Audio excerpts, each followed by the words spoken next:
자, 오늘 요한복음 15장 1절에서 8절의 본문을 중심으로 붙어 있어야 삽니다 라는 제목으로 말씀을 나누고자 합니다. 여러분, 사람은 누구나 살면서 저마다 소중하게 여기고 또 중요하게 생각하는 것들이 있죠.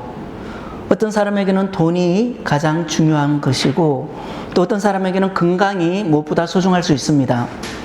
또 어떤 사람에게는 가족이 소중하고, 또 직장이나 자신의 꿈과 또한 목표를 중요하게 생각하며 살아가는 사람들이 있지요. 그런데 오늘 말씀해 보시면, 오늘 우리 예수님께서는 우리가 무엇을 가지고 살아가느냐 보다는 누구에게 붙어 있느냐, 즉 누구에게 붙어 있어 살아가느냐, 이것이 중요하다라고 오늘 성경을 통해서 보여주고 계십니다. 오늘 말씀해 보시면 예수님께서는요, 자신을 가리켜서 참 포도나무라고 말씀하십니다. 그리고 우리를 가리켜서 가지라고 이야기하세요. 자, 그런데 오늘 본문을 자세히 살펴보면 예수님께서 반복해서 하시는 말씀이 있습니다. 그게 뭐냐 하면 내 안에 거하라, 예수님 안에 거하라라고 주님은 반복해서 말씀하고 계세요. 오늘 본문에 보시면 이런 말씀이 있죠. 나는 포도나무요 너희는 가지라. 그가 내 안에 내가 그 안에 거하면 사람이 열매를 많이 맺나니 나를 떠나서는 너희가 아무것도 할 수 없음이라. 나를 떠나서는 너희가 아무것도 할 수 없음이라. 여러분 기억하시기 바랍니다. 여러분, 가지가 포도나무를 떠나서는 열매를 맺을 수 없는 것처럼 하나님의 자녀로 부르심을 입은 성도는요, 예수님을 떠나서는 하나님께서 원하시는 삶을 살아갈 수가 없습니다.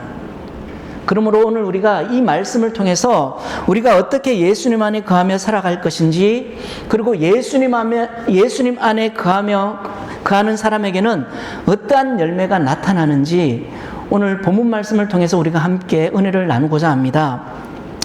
자, 오늘 말씀에 보면 많이 등장하는 단어 중에 하나가 나오는데 그게 뭐냐면 가지라는 단어예요. 가지. 여러분, 우리가 가지를 한번 생각해 봅니다. 가지는 스스로 포도 열매를 맺을 수가 없어요. 가지가 아무리 나는 올해 포도를 많이 맺어야지 이렇게 마음 먹는다고 해가지고 포도가 열리는 것 아니죠. 아무리 가지가 애를 쓰고 노력해도 스스로 열매를 만들어낼 수는 없습니다. 가지가요, 열매를 맺기 위해서는 스스로 무엇인가를 만들어내는 것이 아니라 오늘 말씀처럼 포도나무에 꼭 붙어 있어야 됩니다. 포도나무에 붙어 있을 때 나무로부터 필요한 생명을 공급받고 또 그 생명으로 인해 때가 되면 자연스럽게 열매를 맺는 것이죠. 결국 여러분, 이 가지에게 있어서 가장 중요한 것은 얼마나 많은 일을 하느냐가 아니라 포도나무에 얼마나 그 가지가 잘 붙어 있느냐, 그게 중요하다라는 거예요. 그래서 가지가 포도나무에 붙어 있으면 나무로부터 필요한 영양분과 또 수분을 공급받습니다. 그렇게 그 생명을 공급받으면 자라게 되고 또 때가 되면 아름다운 열매를 맺게 되는 것이죠. 그런데 만약에 이 가지가 이 포도나무에서 떨어져 나간다. 우리가 한번 생각해 보면 처음에는 크게 달라져 보이지 않습니다. 그런데 시간이 지나면 가지의 모양은 어때요? 겉으로 보기에는 멀쩡해 보이지만 조금씩 메말라 가는 것을 우리가 볼 수가 있죠. 수분이 마르고 또 생기를 잃어가면서 가지는 서서히 말라갑니다. 그러다 결국에는 생명을 잃어버리고 더 이상 열매를 맺을 수 없게 되죠. 예수님께서는 오늘 본문에서 이 비유를 통해서 오늘 우리에게 말씀하고 계십니다. 나를 떠나서는 너희가 아무것도 할 수 없다라는 거예요. 그렇다면 예수님께서 말씀하신 아무것도 할 수 없다라는 것은 무슨 의미일까요? 여러분, 이 말씀은 우리가 예수님을 믿지 않으면 아무 일도 할 수 없다라는 그런 뜻은 아닙니다. 예수님을 믿지 않는 사람도요, 열심히 일할 수 있어요. 예수님을 믿지 않고 하나님을 부인하는 사람도 자신의 능력으로 돈을 벌 수가 있고 또 사회적으로 성공할 수도 있어요. 그러나 예수님께서 말씀하시는 삶은요, 하나님께서 기뻐하시는 삶이에요. 하나님께서 원하시는 열매예요.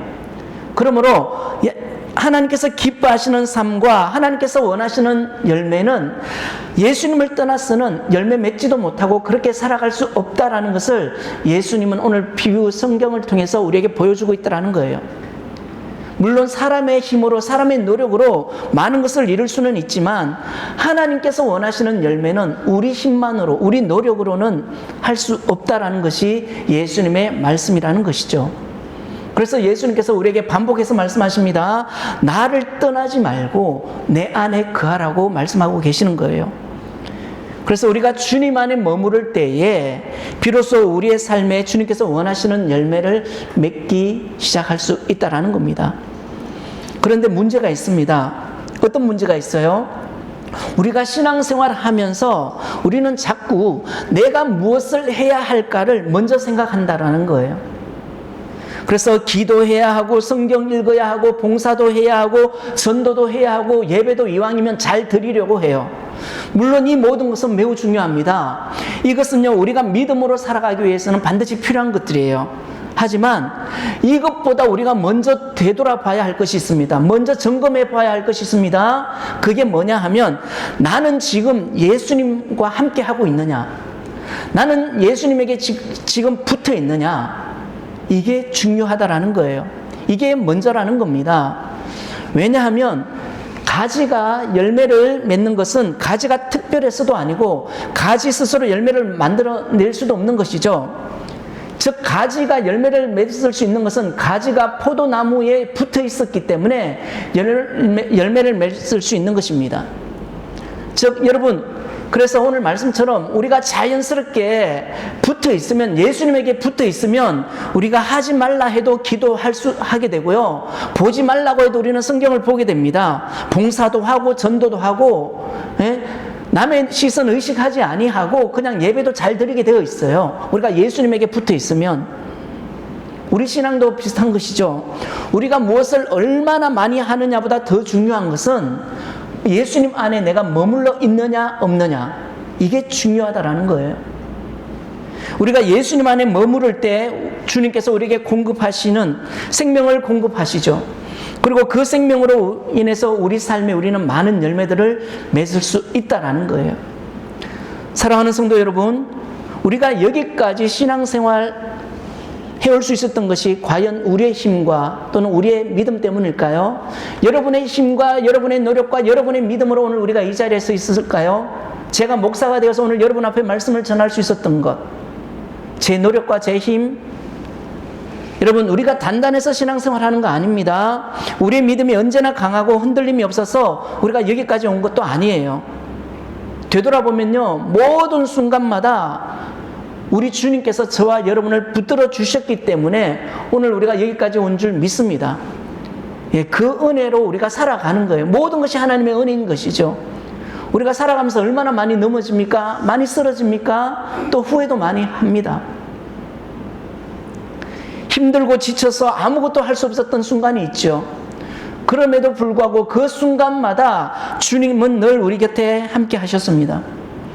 우리가 주님을 붙잡고 있었는 것 같았는데, 내가 기도를 많이 해서, 내가 예배를 잘 드려서, 내가 신앙생활 열심히 해서 내가 주님을 붙잡고 있었던 것 같은데, 사실은 그 주님께서 우리를 먼저 붙잡고 계셨다라는 거예요. 이것을 믿는 것이 믿음이라는 겁니다. 자, 그러면 여기서 우리가 해야 할 일이 있습니다. 여러분, 우리가 해야 할 일이 무엇일까요? 우리의 힘으로 주님을 붙들려고 애쓰기보다 주님 안에 머물며 주님과의 관계를 놓지 않는 것이에요. 예수님께서는 바로 그 사실을 오늘 본문 7절에서 말씀하십니다. 너희가 내 안에 거하고 내 말이 너희 안에 거하면 무엇이든지 원하는 대로 구하라. 그리하면 이루리라. 여기서 우리가 주목해야 할 중요한 표현이 하나 나옵니다. 그게 뭐냐 하면, 내 말이 너희 안에 거하면. 여러분, 이 말씀은 우리가 예수님 안에 거한다라는 것은 단순히 우리가 교회에 다니는 것만을 의미하지 않습니다. 우리가 매주일 예배드리고 예배당에 앉아있는 것만으로 우리는 예수님 안에 거한다라고 말할 수가 없어요. 예수님 안에 거한다라는 것은 예수님의 말씀이 저와 여러분의 삶 가운데 들어오는 거예요. 그래서 그 말씀이 우리의 생각을 바꾸고, 그 말씀이 우리의 마음을 붙들어주고, 그 말씀이 우리 선택하는 판단의 기준이 되고, 또 그 말씀이 힘들고 지칠 때 우리를 다시 일으켜 세우는 것입니다. 그래서 우리가 말씀을 읽는다는 것은 단순히 우리가 말씀을 많이 알아서 성경을 많이 아는 그런 내용이 아니라, 그런데 그치는 것이 아니라 말씀이 저와 여러분의 생각과 마음을 변화시키고 더 나아가서 우리의 삶을 이끌어 가도록 말씀 앞에 자신을 내어드리는 것, 그게 바로 예수님 안에 거한다라는 거예요. 그런데 여러분, 현실은 어때요? 현실은 우리가 살아가는 세상은 하나님의 말씀과는 다른 방향으로 우리를 이끌어갈 때가 많이 있죠. 세상은 끊임없이 우리에게 이렇게 말합니다. 그리고 우리를 유혹합니다. 너가 원하는 것을 따라 살아라. 그리고 무엇보다 너 자신을 믿어라. 그리고 손해보지 말고 남보다 앞서야 한다. 그리고 너 돈이 있어야 행복하다. 그리고 너 성공하고 싶으면 사람에게 먼저 인정받아라. 세상은 끊임없이 우리에게 이렇게 말합니다. 그리고 우리는 이런 이야기들을 매일 들어요. 매일 매 순간 듣습니다. 그래서 어느 순간에는 이런 세상의 가치관이 마치 당연한 것처럼 우리 안에 자리 잡기도 하죠. 열심히 공부하자. 공부하는 목적이 뭐예요? 신랑감이 바뀐다는 거예요. 열심히 공부하면 신부가 바뀐다는 거예요. 현실이 그렇죠. 그런데 예수님은 우리에게 다른 말씀하십니다. 너희는, 세상 사람들은 그런 가치관 속에서 살아갈지라도 적어도 나를 믿고 하나님을 아버지로 인정하는 너희는 그렇게 살아서는 안 된다. 너희는 어떻게 살아야 하느냐? 내 안에 거하라. 내 안에 거하며 살아야 된다라는 거예요. 그러므로 여러분, 세상의 소리가 아무리 크더라도, 세상의 스피커가 아무리 크게 울려도 우리가 절대로 놓지 말아야 될 한 가지가 있습니다. 그것은 바로 하나님의 말씀이라는 거예요. 주님의 말씀이라는 거예요. 그 주님의 말씀을 우리가 붙잡아야 된다는 거예요. 사람의 말에 마음이 흔들릴 때에도 우리는 말씀을 붙잡아야 한다는 겁니다. 우리의 생각과 우리의 감정이 흔들릴 때에도 우리가 절대 놓치지 말아야 하는 한 가지는 바로 주님의 말씀을 붙잡아야 된다는 거예요. 왜 그렇습니까? 바로 그 말씀이 우리를 예수님께 붙어 있게 하기 때문이죠. 하나님의 말씀이 저와 여러분을 예수님께 붙어 있게 한다라는 거예요. 우리가 말씀을 붙들면요, 예수님을 바라보게 되고, 또 예수님을 바라보게 되면 다시 우리는 주님 안에 머물러 있게 되더라는 겁니다. 엠마오로 가던 두 제자 이야기 우리는 너무나 잘 압니다. 엠마오로 가던 두 제자는 예수님과 함께 걸으면서도 정작 자신들과 함께 대화하던 상대가 예수님인지 알아보지 못했어요. 언제 그들이 예수님인지 알았습니까? 예수님께서 하나님 말씀을 풀어주실 때에, 성경 말씀을 풀어주셨을 때에 그들의 마음에 어떤 변화가 일어났어요? 마음이 뜨거웠다라는 거예요. 말씀을 풀어주니까 마음이 뜨거웠어요. 그리고 그 말씀을 통해 그들의 시선이 다시 예수님께 향했던 것이죠. 그래서 여러분, 말씀은요, 우리에게 예수님에 대한 지식을 더해주는 것만이 아니라 저와 여러분, 우리의 마음을 다시 예수님께 붙들어매는 역할을 한다라는 거예요. 그러므로 사랑하는 성도 여러분, 세상의 소리보다는 주님의 말씀에 더 귀를 기울이시는 저와 여러분 되시기를 주의 이름으로 축복합니다. 예, 아멘 소리가 작으시네요. 예, 그리고 그 말씀을 붙들고 주님 안에 머무는 삶을 살아야 돼요. 세상을 보세요, 여러분. 지금 세상 돌아가는 거 보세요. 하루가 다르게 너무나 빠르게 변화하고 있죠. 윤리 도덕 파괴된 지 오래됐죠. 소위 말하는 세상에 그 어떤 소망이 없어요. 그럼에도 불구하고 우리는 이 세상을 살아가야 돼요. 그러면 우리의 소망은 무엇입니까? 우리의 소망은 예수 그리스도 그분밖에 없다라는 거예요. 우리가 세상 사람들과 동일하게 살아가도 우리는요, 그 세상 사람들과 경쟁할 수가 없어요. 이미 세상은 그래요. 그러면 우리가 주님 안에 거할 때 우리 삶에는 어떤 변화가 일어나는가? 오늘 예수님께서 본문에서 열매라는 말씀을 반복해서 강조하세요. 2절에도 보시면 무릇 내게 붙어있어 열매를 맺지 아니하는 가지는 아버지께서 그것을 제거해 버리시고 무릇 열매를 맺는 가지는 더 열매를 맺게 하려 하여 그것을 깨끗하게 하시느니라. 여기 보시면 열매라는 단어가 3번 나옵니다. 그리고 4절에 보면 내 안에 거하라 나도 너희 안에 거하리라. 가지가 포도나무에 붙어있지 아니하면 스스로 열매를 맺을 수 없음 같이 너희도 내 안에 있지 아니하면 그러하리라. 여기에도 열매가 나오고요. 또 5절에 나는 포도나무요 너희는 가지라. 그가 내 안에 내가 그 안에 가하면 사람이 열매를 많이 맺나니 나를 떠나서는 너희가 아무것도 할 수 없음이라. 여기도 열매가 나오죠. 그리고 8절에도 보시면 너희가 열매를 많이 맺으면 내 아버지께서 영광을 받으실 것이요 너희는 내 제자가 되리라. 2절과 4절과 5절과 8절에 이 열매라는 단어가 무려 6번 등장해요. 여러분, 예수님께서는 우리가 주님 안에 가는 삶을 살아갈 때 우리 삶에 반드시 뭐가 나타나야 한다? 열매가 나타나야 된다라고 말씀하고 계세요. 그렇다면 예수님께서 말씀하시는 그 열매는 과연 무엇을 의미하는 것인가? 여러분, 우리 흔히 열매라고 하면요, 교회 같은 경우를 이야기한다면 교회가 성장하고 또 성도의 수가 많아지고 헌금이 늘어나고 교회가 많은 일을 할 수 있는 것을 우리는 열매라고 생각하기 쉽습니다. 물론 이것도요, 교회가 성장하면 나타날 수 있는 열매 중에 하나입니다. 그러나 예수님께서 말씀하시는 열매는요 훨씬 이것보다 더 깊은 의미를 가지고 있다라는 거예요. 우리의 삶 속에서 예수님의 모습이 드러나는 것, 그것이 바로 열매라는 거예요. 예수님께서 말씀하시는 열매입니다. 한 예로, 예전에는 내가 작은 일에 쉽게 화를 냈어요. 그런데 예수님의 열매가 내 안에 있으면 이제는 한 번 더 참고 기다릴 수 있게 됩니다. 예전에는 미워했던 사람을 생각하면 굉장히 마음이 불편했는데 이제는 그 사람을 위해서 기도할 수 있게 됐어요. 예전에는 내 생각과 내 형편만 중요하게 생각했는데 이제는 다른 사람의 마음과 형편도 돌아볼 수 있게 되었어요. 또 예전에는 내가 조금만 손해를 보아도 억울하고 속상했는데 이제는 때로는 양보도 하고 손해를 감당할 수 있게 됐어요. 또 예수님의 열매가 내 안에 있으면 예전에는 앞날에 대한 걱정 때문에 우리가 마음이 너무 무거웠는데 이제는 그 문제를 하나님께 맡기며 기도할 수 있게 됐다라는 거예요. 여러분, 예전에는 어려운 일을 만나면 먼저 원망이 나왔어요. 불평, 불만이 나왔는데 이제는 이 일 가운데에도 이 환경 가운데도 분명 하나님의 뜻이 있음을 믿습니다라고 고백하게 되더라는 거예요. 이것이 뭐냐 하면 바로 열매라는 거예요. 그러므로 여러분, 열매는 단순히 내가 무엇을 많이 이뤘느냐가 아니라 우리의 삶 속에 예수님의 성품과 예수님의 모습이 얼마나 드러나고 있는가. 예수님께 붙어있는 사람은요, 시간이 지날수록 조금씩 알게 모르게 예수님을 닮아가게 되어 있어요. 그리고 그 변화가 우리의 말과 우리의 행동과 또 우리의 삶을 통해 나타나기 시작합니다. 우리 스스로는 잘 몰라요. 그런데 어느 날 갑자기 나를 아는 지인이 나를 봤을 때 변화된 모습을 보고 놀라기도 하죠. 가정에서 우리 아이들이 자라는 모습 부모는 잘 몰라요. 그런데 다른 분들이 보면 굉장히 놀라죠. 이만큼 자랐냐고. 같은 거예요. 그래서 갈라디아서 5장에 보면 성령의 9가지 열매가 나오잖아요. 사랑, 희락, 화평, 오래 참음, 자비, 양성, 충성, 온유, 절제.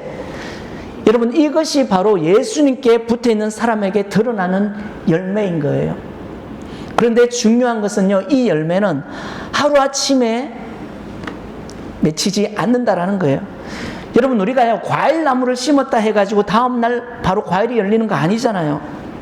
이 과일이 열리기까지는 많은 노력도 필요하고 시간도 필요합니다. 열매를 맺기까지는 시간이 필요하죠. 햇빛도 필요하고 비도 필요하고 때로는 더 좋은 열매를 맺기 위해서는 가지를 잘라내는 그런 과정도 필요합니다. 우리의 신앙도 이와 같아요. 하나님께서 우리의 삶에서 불필요한 것들을 내려놓게 하실 때가 있죠. 내가 의지하는 것을 내려놓게 하실 때도 있고 또 내가 계획했던 일이 뜻대로 되지 않을 때도 있습니다. 그때 우리는 이렇게 생각하기 쉬워요. 하나님, 왜 저에게 이런 일이 생깁니까? 왜 하필 저입니까? 왜 많고 많은 사람 중에 왜 하필 저냐고요? 이렇게 하나님에 대한 원망이 있을 수 있습니다. 하지만 그 이해하지 못하는 그 시간에도 하나님께서는 우리를 놓지 않고 계신다는 거예요. 때로는 그것이 우리를 버리는 시간이 아니라 더 좋은 열매를 맺게 하기 위한 하나님의 우리를 향한 가지치기, 그 과정일 수도 있다라는 거죠. 가지 입장에서는 가지치기 당하는 자신은 아픔을 느끼겠지만 농부 입장에서는요, 가지를 버리기 위해서 잘라내는 것이 아니라 더 좋은 열매를 맺기 위해서 그런 필요한 것을 잘라내는 거예요. 불필요한 것. 여러분, 우리가 요셉을 한번 생각해 볼까요? 요셉은요, 야곱의 사랑받는 아들이에요. 그래서 그 많은 아들 중에 특별히 이 요셉에게만 이 채색 옷을 지어줬어요. 이 당시에 채색 옷은요, 붉은 옷, 아무나 입는 옷 아니에요. 장자 또는 아버지 외에는 입을 수가 없는 옷이 이 채색 옷인데, 이 11번째 아들 이 요셉이 이 채색 옷을 입었다. 그러면 아버지가 이 요셉을 얼마나 끔찍이 사랑하는지 우리는 잘 알아요. 그리고 그는 늘 이 채색 옷을 입고 다녔어요. 요셉 스스로는 모르겠지만 요셉 내면에 어떤 마음이 있었을까요? 나는 아버지의 사랑받는 존재야. 나는 특별한 존재야. 그러면 이 요셉의 채색 옷을 보는 형제들의 마음은 어때요? 굉장히 불편하죠. 너무 힘들 거예요. 그래서 우리가 아시다시피 백주대낮에 그 요셉의 채색 옷을 갈기갈기 찢어버리잖아요. 그런데 여러분, 요셉 입장에서는 이 채색 옷이 어떤 옷이에요? 아주 특별한 옷이에요. 벗기 싫은 옷이에요. 절대 빼앗기고 싶지 않은 옷이에요. 그런데 형들은 그 요셉의 채색 옷을 백주대낮에 갈기갈기 찢어버리셨습니다. 그러면 요셉 입장에서는 아마 이렇게 생각할 수도 있죠. 하나님이 왜 이렇게 이런 일을 나에게 하셨습니까? 이야기할 수도 있는 거예요. 그렇다고 하나님께서 요셉을 버리셨느냐? 이후에 여러분, 이 요셉이 채색 옷을 벗기고 나서부터 그 뒤에 일어나는 일들은 많은 고난이에요. 땅에 묻히기도 하고, 그리고 또 미디안 상인에게 팔려가기도 하고, 또 억울하게 감옥살이 들어가기도 하고, 불행의 연속이 요셉에게 찾아오죠. 그러면 요셉은 충분히 하나님에 대한 원망할 수 있습니다. 그런데 요셉이 하나 보지 못한 게 있어요. 요셉이 보지 못한 것은 뭐예요? 세마포 옷을 보지 못했다는 거예요. 하나님은 미리 오래전부터 요셉을 위한, 요셉만이 입을 수 있는 그 세마포 옷은요, 애굽의 총리만 입을 수 있는 옷이잖아요. 채색 옷은 한 가정에 아버지가 사랑하는 자에게 입히는 옷이라면, 이 세마포 옷은 한 나라에 바로 왕만이 줄 수 있는 특별한 옷이에요. 근데 그 옷을 요셉은 보지 못했어요. 여러분, 하나님 역시 우리에게 마찬가지입니다. 우리는 지금 세마포 옷을 생각하지 않습니다. 세마포 옷을 보지 않습니다. 그런데 우리 안에 자꾸 채색 옷이 있어요. 이것을 움켜쥐고 있어요. 내 안에 있는 특별함, 자랑하고 싶은 거. 근데 사람들에게는 내놓기 싫은 거, 더욱더 움켜쥐려고 하죠.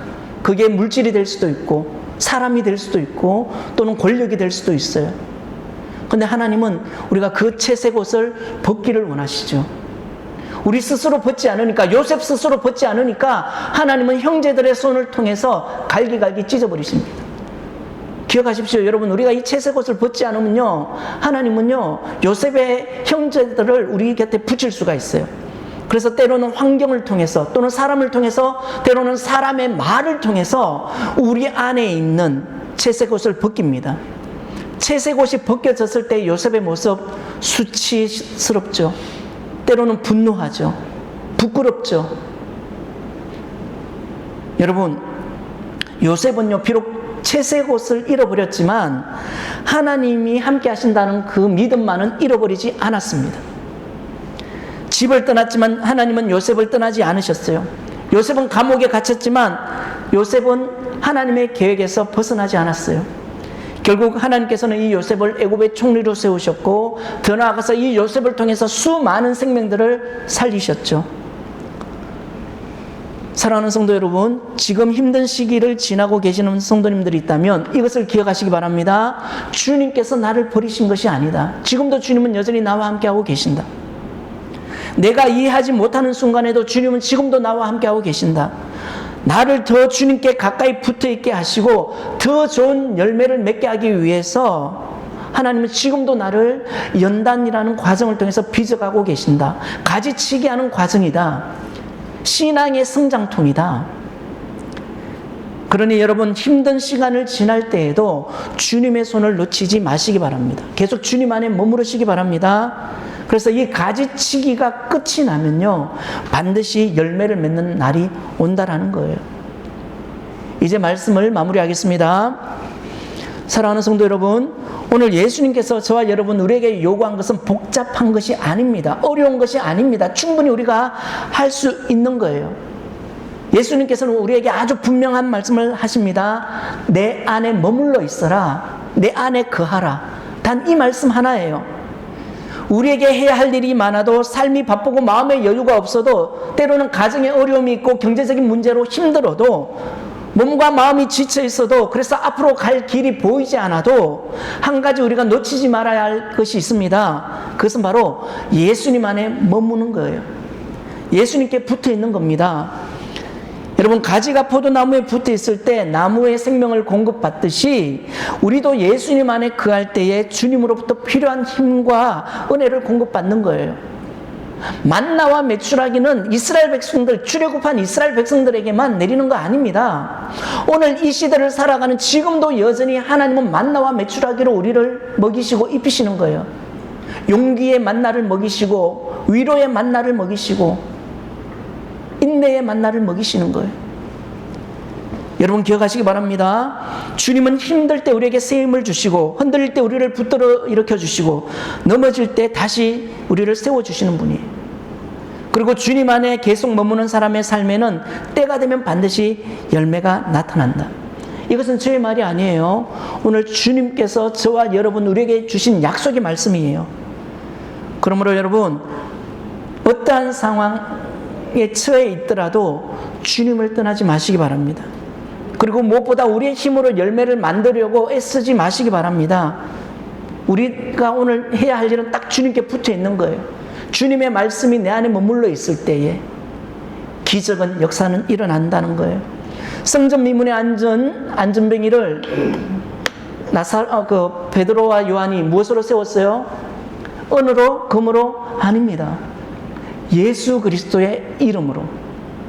베드로가 만난, 요한이 만난, 그리고 그들이 들은 예수님의 말씀으로 안전뱅이를 일으켜 세웠다라는 거예요.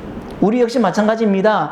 우리를 일으켜 세울 수 있는 것은 우리 안에 있는 하나님의 말씀, 내 안에 거하시는 예수 그리스도의 그 생명의 말씀이 저와 여러분들을 일으켜 세울 수 있다라는 거예요.